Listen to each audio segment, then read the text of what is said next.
Allen Heath przygotował kilka ciekawostek w tym roku, między innymi jedna niespodzianka, która na pewno spodoba się użytkownikom w Polsce, a obok mnie Rob Clark z firmy Allen Heath. Hello Rob. Hello Martijn, hi. Rob, what's new? Q24 and V1.4 software for the Q series. Shall I take you through it? Okay, so here's the Q24. That joins the Q16 in the Q range. Q24 has 8 extra inputs, taking it up to 24 mic inputs on the rear of the surface. It also extends the fader count to 24, so importantly you have all of your 24 channels on the primary layer. When you switch layer, you also have as the Q16, you have your stereo ins, your effects returns, and your mix masters on the top layer. So the Q24 primary layer is color coded in orange, giving you access to the 24 channels on that bottom layer. So all mic channels are accessible in one layer. When we go up to the second layer, you have access, like the Q16, you have access to your stereo ins, your effects returns, and your mix masters. The Q24 has some different architecture to the Q16 in that it's got the 2 stereo groups and the 2 stereo matrix, and in addition to that, it's got 4 effects bus to the 4 dedicated effects engines inside the mixer.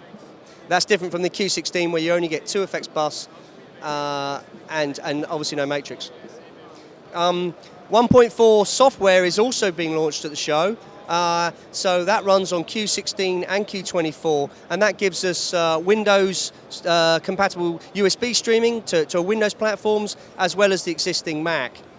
1.4 software also has some other neat features. It gives you effects libraries, and it gives you your user permissions. So there are 3 basic levels. There is basic, standard, and admin.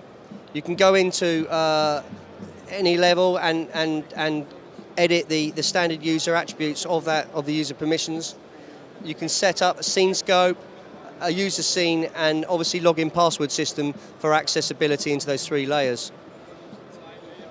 The other thing to mention is the effects libraries. In 1.4 software, you can access to effects libraries, so you can store user effects and in the same GUI, access the factory presets for all effects engines. The other thing to mention is the iPad app's obviously updated in the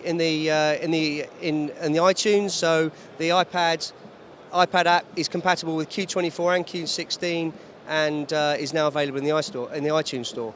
I think that wraps up the new Q24. So just to recap, it's the Q24, the V1.4 software gives you Windows USB streaming and is for sale already.